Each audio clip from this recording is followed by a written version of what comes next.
Hello दोस्तों, स्वागत है आपका अपने YouTube चैनल ऑनलाइन तैयारी क्लासेस में।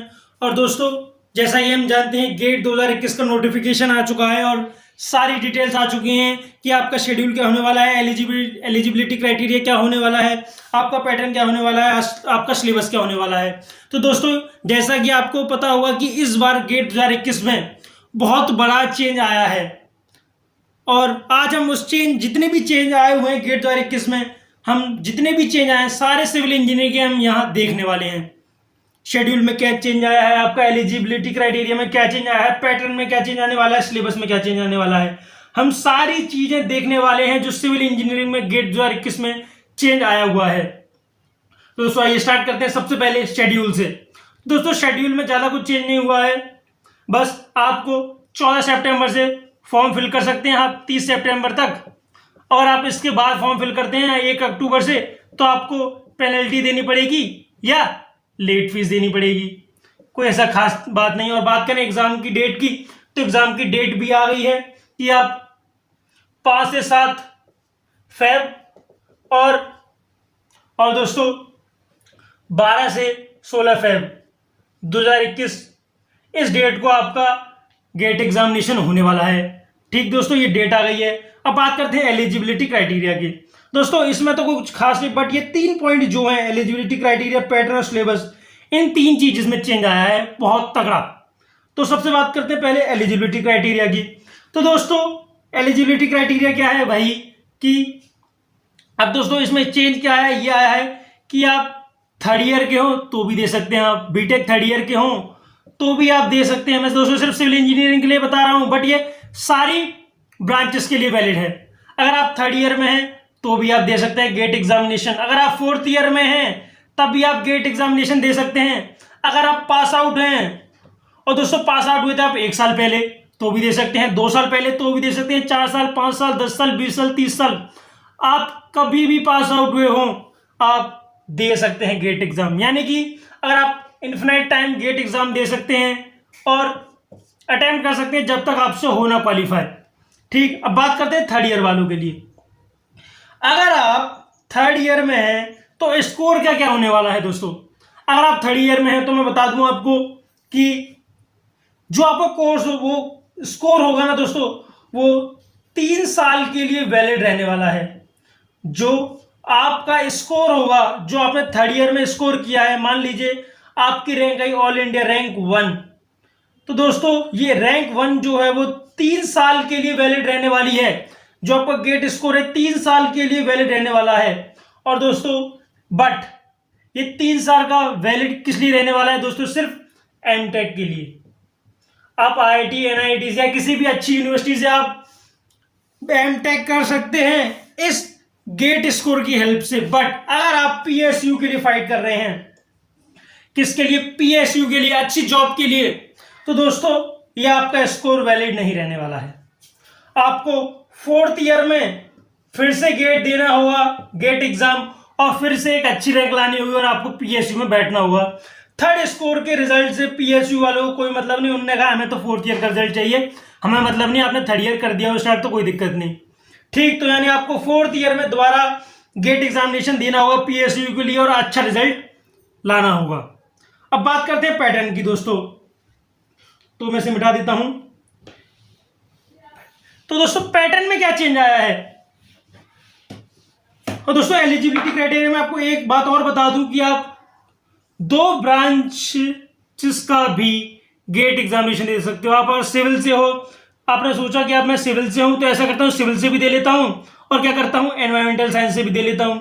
आपने दिमाग लगाया कि मैं इन 2 ब्रांचेस से ले लेता हूं, गेट एग्जामिनेशन में बैठता हूं और दोनों में से एक में तो क्वालिफाई हो जाऊंगा। तो आप ऐसा भी कर सकते हैं, आप सिविल से भी दे सकते हैं और ईएस से भी दे सकते हैं, एनवायरमेंटल साइंस से भी दे सकते हैं। ठीक, अब बात करते हैं हम पेपर के पैटर्न की। तो दोस्तों पैटर्न में क्या चेंज आया है, पैटर्न में चेंज आपका ज्यादा नहीं। पैटर्न में चेंज सिर्फ ये है कि पहले सिर्फ हम 2 तरह के क्वेश्चन देखते थे। पहला होता था हमारा जो एमसीक्यू, दूसरा क्या होता था, दूसरा होता था न्यूमेरिकली अनसेट क्वेश्चन। अब दोस्तों इसमें एक और ऐड कर दिया है, वो है type of question multiple selected question. तो दोस्तों सबसे पहले देखते हैं एमसीक्यू क्वेश्चन कौन से होते थे। हमें 4 ऑप्शन दे रखे थे, ए बी सी डी, और हमें चारों में से सिर्फ एक ऑप्शन चुनना होता है। मान लीजिए ए हमारा करेक्ट आंसर है तो हमने ए चुन लिया। अगर ये हमारा सही होता है ये ऑप्शन, तो अगर 1 नंबर का क्वेश्चन है तो 1 नंबर मिल जाता, अगर 2 नंबर का क्वेश्चन है तो 2 नंबर मिल जाते। और क्या होता था, बट अगर आपका यही आपने ऑप्शन नंबर बी होना था और आपने ए चुन लिया तो ये आपका गलत हो गया। तो आपको नेगेटिव मार्किंग कितने की मिलती थी, नेगेटिव मार्किंग मिलती थी। अगर 1 नंबर का क्वेश्चन तो -1/3 की, अगर 2 नंबर का क्वेश्चन होता था नेगेटिव मार्किंग होती थी -2/3 की। दोस्तों ये सेम है, इसमें कोई चेंज नहीं। अब आते हैं न्यूमेरिकल आंसर क्वेश्चन। दोस्तों न्यूमेरिकली आंसर क्वेश्चन हमारे वो क्वेश्चन होते थे जो हमारे फिलिंग द ब्लैंक्स की तरह आते थे। इनमें हमें ऑप्शन नहीं दे रखा होता था, हमें एक न्यूमेरिकल वैल्यू निकालनी होती थी और इस फिलिंग द ब्लैंक्स में पुट करनी होती थी और यही हमारा करेक्ट आंसर होता था। अगर ये सही है तो 1 नंबर का क्वेश्चन है तो 1 नंबर मिल जाता, 2 नंबर का क्वेश्चन है तो 2 नंबर मिल जाते, और गलत होता तो कोई नेगेटिव मार्किंग नहीं होती। बट अब दोस्तों तीसरा पार्ट आ चुका है, तीसरा टाइप ऑफ क्वेश्चन आ चुका है जो है हमारा मल्टीपल सेलेक्टेड क्वेश्चंस। तो दोस्तों इसमें क्या है, मल्टीपल सेलेक्टेड क्वेश्चन दोस्तों, अगर आपको 4 ऑप्शन दे रखे हैं ए बी सी डी, एक क्वेश्चन के 4 ऑप्शन दे रखे हैं तो ए भी सही हो सकता है, बी भी सही हो सकता है, सी भी सही हो सकता है और ये तीनों भी सही हो सकते हैं। यानी कि एक से ज्यादा करेक्ट आंसर हो सकते हैं आपके किसी भी क्वेश्चन के। अगर इस तरह क्वेश्चन आया तो आपको क्वेश्चन में दे रखा होगा ये एमएसक्यू है, तो आपको पता होना चाहिए कि एक से ज्यादा ऑप्शन करेक्ट हो सकते हैं एक क्वेश्चन के। अब एक अच्छी बात कि इनमें नेगेटिव मार्किंग नहीं है, अगर आप इसका आंसर गलत पुट कर आते हैं तो कोई नेगेटिव मार्किंग नहीं है। बट दिक्कत क्या है इसमें, अगर ए बी सी ये तीनों से करेक्ट आंसर होने वाले थे और आपको लगा कि ए और बी होने वाले हैं, आपने ए और बी टिक कर दिए, तो आपको दोस्तों यहां मार्क मिलेंगे 0, आपको पार्शियल मार्किंग नहीं मिलेगी। अगर आपके तीनों आंसर सही है और तीनों आपने टिक लगा रखे हैं, जब भी आपको इसका 1 नंबर का क्वेश्चन होगा तो 1 और 2 नंबर का क्वेश्चन होगा तो 2 नंबर मिलेंगे। ऐसे नहीं कि आपने सोचा कि यार 3 ऑप्शन में से 2 तो सही कर दिया कुछ मिल जाए, नहीं, फिर तो 0 ही मिलना है, नो पार्शियल मार्किंग। और इन दोनों क्वेश्चन में कोई नेगेटिव मार्किंग नहीं है और इसमें अगर 1 नंबर का क्वेश्चन तो -1/3 की नेगेटिव मार्किंग और 2 नंबर का क्वेश्चन तो -2/3 की नेगेटिव मार्किंग हमें मिलने वाली है। ठीक, अब सबसे मेन चीज आती है हमारे सिविल इंजीनियरिंग गेट 2021 की, जो कि हमारा सिलेबस। तो आइए देखते हैं सिलेबस में क्या क्या चेंजेस है। तो दोस्तों अब देखते हैं कि सिविल इंजीनियरिंग के सिलेबस में क्या क्या चेंज आया है हमारे गेट 2021 में। दोस्तों सिलेबस की बात करें तो जो हमारा 15 नंबर का पेपर आएगा वो किससे आएगा, वो हमारा जनरल एप्टीट्यूड से आने वाला है। और दोस्तों बोला गया है कि 13 नंबर की हमारी इंजीनियरिंग मैथमेटिक्स आएगी। 13 नंबर की इंजीनियरिंग मैथमेटिक्स गेट एग्जामिनेशन में, प्लस बचा कितना, बचा 72 मार्क्स का। तो ये हमारे किस में से आएगा, ये हमारे सब्जेक्ट बचे ये उनमें से आने वाला है, ये हमारा उनमें से आने वाला है 72 मार्क्स का 13 नंबर की इंजीनियरिंग मैथमेटिक्स और 15 नंबर का जनरल एप्टीट्यूड। अब बात करते हैं कि हमारे जो मेन सब्जेक्ट सिविल इंजीनियरिंग के जो कहा जाता है, अगर आप ये 4 तैयार हैं आपके तो आपका गेट क्वालिफाई होने से कोई नहीं रोक सकता, जिसमें हमारा पहला होता था जनरल एप्टीट्यूड। तो दोस्तों जनरल एप्टीट्यूड में कोई चेंज नहीं है, जनरल एप्टीट्यूड आपका वैसा ही है, थोड़ा बहुत चेंज है, कोई चेंज नहीं है। अब बात करते हैं इंजीनियरिंग मैथमेटिक्स की, इंजीनियरिंग मैथमेटिक्स की। तो दोस्तों इंजीनियरिंग मैथमेटिक्स में क्या चेंज है, सबसे पहली बात यहां से एक चैप्टर ही उड़ा दी, यहां से एक यूनिट उड़ा दी जो है हमारी कॉम्प्लेक्स वेरिएबल्स। कॉम्प्लेक्स वेरिएबल्स अब आपको नहीं पढ़ना है, अगर आप सिविल इंजीनियरिंग सिविल ब्रांच से हैं तो गेट एग्जामिनेशन के लिए कॉम्प्लेक्स वेरिएबल कोर्स से हटा गया है। कॉम्प्लेक्स वेरिएबल क्या पढ़ते हैं हम, analytic function, harmonic function, Cauchy integral theorem, Cauchy integral formula, residue, ये सब चीज आपकी अब कोर्स से हटा दी गई हैं, आपको ये सब पढ़ने की कोई जरूरत नहीं है। कॉम्प्लेक्स वेरिएबल या हम इसे कहते थे कॉम्प्लेक्स एनालिसिस, कॉम्प्लेक्स एनालिसिस भी कहते थे, आपको ये पढ़ने की कोई जरूरत नहीं है, आपके कोर्स से हटा दिया गया है इंजीनियरिंग मैथमेटिक्स से गेट एग्जाम के लिए। और क्या हटा दिया गया है दोस्तों, और मैक्लॉरेन सीरीज, मैक्लॉरेन सीरीज भी हमारे गेट कोर्स से हटा दी गई है, इसका भी कोई रोल नहीं होने वाला है, अभी हमारे गेट एग्जाम में पूछी भी नहीं जाएगी। और दोस्तों ऐड क्या क्या है, ऐड क्या गया है, रिग्रेशन एनालिसिस, रिग्रेशन एनालिसिस हमारा ये ऐड किया है न्यू, और ये दो चीज क्या है, ये दो चीज हमारे कोर्स से, इंजीनियरिंग मैथमेटिक्स कोर्स से हटा दी गई है गेट एग्जामिनेशन से। दोस्तों सिलेबस की बात करूँ ना मैं, तो ज्यादातर ऐसा हुआ है कि सिलेबस अब हमारा कम हो गया है, बहुत सारी चीजें हटा दी गई हैं और बहुत कम चीजें ऐड की गई हैं। ठीक, अब देखते हैं। अब होता था इसके बाद हमारा जियोटेक। जियोटेक का भी हमें पता है अच्छा वेटेज होता था, इसे हम सॉइल भी कहते हैं। तो दोस्तों जियोटेक में क्या था, अब जियोटेक में से दोस्तों क्या क्या हटा दिया, origin of soil. Origin of soil हमारा हटा दिया गया है। ओरिजिन ऑफ सॉइल में क्या पढ़ते थे, physical weathering, chemical weathering, type of soil, alluvial soil, cotton soil कहाँ मिलती है, ये सब सॉइल कहाँ मिलती है, ब्लैक सॉइल कहाँ मिलती है, ये सब हटा दिया गया है हमारे गेट से। इसके बाद वेस्टरगार्ड थ्योरी। वेस्टरगार्ड थ्योरी तो दोस्तों इसमें क्या पढ़ते थे हम, इसमें पढ़ते थे कि हमें एक पॉइंट लोड दे रखा है P, एक लोड दे रखा है और एक हमें सरफेस दे रखी है, तो सेंटर पे क्या स्ट्रेस होने वाला है या कॉर्नर पे क्या लोड होने वाला है, स्ट्रेस होने वाला है, ये भी हमारा हटा दिया गया है। बट लेकिन हमें बॉजिकनेस अभी पढ़ना हो, बॉजिकनेस थ्योरी अभी हमारे कोर्स में है, तो इसका मीन ये है कि अगर आप वेस्टरगार्ड हटा देंगे तो भी कोई फर्क नहीं पड़ना, क्योंकि हमें बॉजिकनेस थ्योरी पढ़नी है, वो तो हमारी सेम ही होती है वेस्टरगार्ड की तरह, बस कुछ अजम्पशन अलग थे हमारे एक दो, तो इसका हटाने को नहीं हटाने का कोई फर्क नहीं पड़ता वेस्टरगार्ड थ्योरी। और क्या हटा दिया गया है दोस्तों, और हाँ हमारा हटा दिया गया है सॉइल स्ट्रक्चर। सॉइल स्ट्रक्चर में दोस्तों क्या पढ़ते हैं हम, illite, montmorillonite, kaolinite, sandwich like structure, ये सारी चीजें पढ़ते थे जो अपने हम कॉलेज में एग्जाम देने के लिए या AKTU के एग्जाम देने के लिए पढ़ा करते थे, जिससे हमें लगता था कि यार एक नंबर का क्वेश्चन तो इसे बन जाएगा, डायग्राम बना देंगे थोड़ा मार्क्स मिल जाएंगे। नहीं, ये चीज हमारी हटा दी गई है जियोटेक से। और दोस्तों ऐड क्या किया गया है, अब बात करते हैं ऐड क्या गया, ये तो हटा दिया गया सब, अब बात करते हैं ऐड की। जियोटेक में ऐड क्या कर दिया है, जियोटेक में आपका ऐड किया गया है pile under lateral load. Pile under lateral load आपका ऐड कर दिया गया है। दोस्तों पहले हम पढ़ते थे पाइल अंडर वर्टिकल लोड ऊपर से, लेकिन अब क्या है, अब साइड से लोड लग रहा होगा तब क्या होने वाला है, ये ऐड कर दिया गया है। और 3 टॉपिक ही हमारे हटा दिए गए हैं और एक ऐड किया गया है सिर्फ। अब बात करते हैं एनवायरमेंटल की।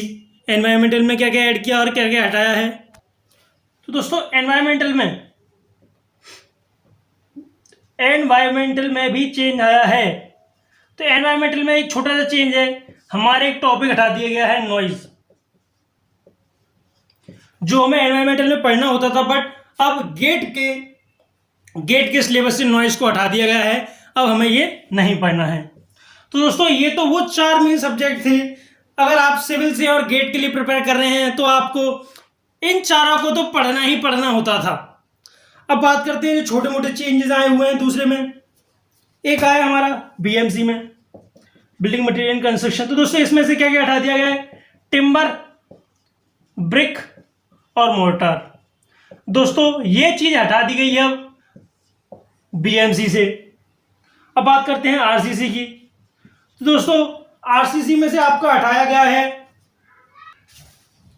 Ultimate load method. Ultimate load method आपका RCC से हटा दिया गया, बट इसका कोई क्वेश्चन भी नहीं आता गेट में, तो हटाना ना हटाना एक ही बात हो गई है। अब बात करते हैं FM की, फ्लूइड मैकेनिक्स की। दोस्तों तो फ्लूइड मैकेनिक्स में क्या क्या हटा दिया गया है, फ्लूइड मैकेनिक्स में आपका मशीन हटा दिया गया है, मशीन्स या हम कह सकते हैं काइनेमेटिक्स, ये दोस्तों आपका हटा दिया गया है। अब आपको टरबाइन या पंप पढ़ने की कोई जरूरत नहीं है, अब ये टॉपिक छोड़ सकते हैं बिल्कुल फ्लूइड मैकेनिक्स से। अब दोस्तों बात करते हैं सर्वे की। तो दोस्तों सर्वे में क्या क्या गया है, सर्वे में आपका GPS हटा दिया गया है बिल्कुल। GPS एक हमारा छोटा सा टॉपिक होता था, वो अब हटा दिया गया है, वो आपको उसको पढ़ने की जरूरत नहीं है। बात करते हैं अगले सब्जेक्ट्स की। तो दोस्तों अगले सब्जेक्ट में हम देखने वाले हैं क्या, अब हम देखने वाले हैं सोम। तो दोस्तों सोम में क्या क्या चेंजेस आए हैं। तो दोस्तों सोम में भी कुछ खास चेंज नहीं आया, बस 1-2 टॉपिक हटा दिए गए हैं, जो हमारा theory of failures. Theory of failures आपका सोम से हटा दिया गया है। दोस्तों कुछ और टॉपिक हैं जो हटा दिए गए, बट वो किसी और चीज में आ रहे हैं, इसलिए हमने उनका नाम नहीं लिखा। अब बात करते हैं इंजीनियरिंग मैकेनिक्स की। दोस्तों इंजीनियरिंग मैकेनिक्स में से भी ज़्यादा कुछ नहीं हटा है। सब सेम ही है लगभग लगभग। तो दोस्तों इंजीनियरिंग मैकेनिक में आपका ज़्यादा कुछ नहीं हटाया, बट डायनेमिक्स आपका हटा दिया गया है। बट कुछ टॉपिक्स हैं जो आपके ऐड कर दिए गए हैं, जो इसी के स्मॉल पार्ट हैं। इंटरनल फोर्सेस हुआ आपका, ये तो हटा गया है, लेकिन इसमें से कुछ पार्ट ले लिए गए। इंटरनल फोर्सेस हुआ आपका, और क्या हुआ आपका सेंटर ऑफ मास हुआ, और हम कह सकते हैं फ्री वाइब्रेशन। फ्री वाइब्रेशन है ये आपका टॉपिक इसमें ऐड कर लिया गया है। तो दोस्तों ये कुछ टॉपिक ऐड कर लिए गए हैं, और आपका डायनेमिक्स जो है आपका हटा दिया गया है। अब बात करते हैं ट्रांसपोर्टेशन की। तो ट्रांसपोर्टेशन क्या क्या चेंजेस आए हैं दोस्तों? ट्रांसपोर्टेशन में दोस्तों आपका हाईवे अलाइनमेंट एंड इंजीनियरिंग सर्वे, ये टॉपिक दोस्तों आपका हटा दिया गया है। और क्या हटा दिया गया है दोस्तों? और आपका हटा दिया गया है क्वालिटी कंट्रोल,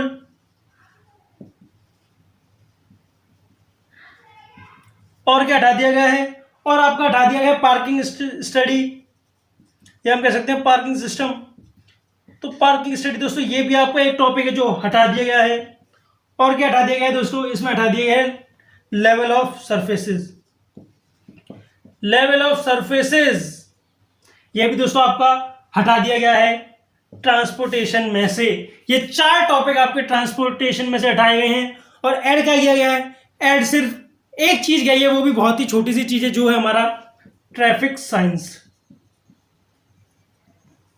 तो दोस्तों ट्रैफिक साइंस आपका ट्रांसपोर्टेशन में ऐड कर दिया है, 4 चीजें हटा दी गई हैं। तो दोस्तों जैसा कि हम देख सकते हैं कि सिलेबस में तो बहुत कुछ हट चुका है, बट थोड़ा थोड़ा ही ऐड किया गया है। तो हम कह सकते हैं हमारा कोर्स कम हो गया है, किसका?